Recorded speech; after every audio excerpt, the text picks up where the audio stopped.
Видео түсіруге керек программалардың бәрін жаздырдым. Енді Сәлем достар, сіздер Hustleflex арнасындасыздар. Бірден іске көшейік. Бұл жаңа қысқаша формат, әдемі ПК деп аталады. Компьютер деген бүгінгі видеода тек қара заттардан ПК құрастырамыз, және подсветка болмау керек.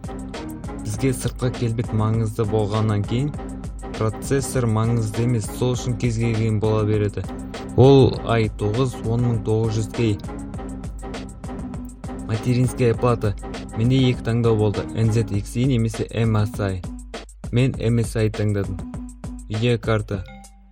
Бұл пунктта таңдау өте көп. Менің таңдауым Asus RTX 2080 Ti. Озу. Маған 3 озу ұнады.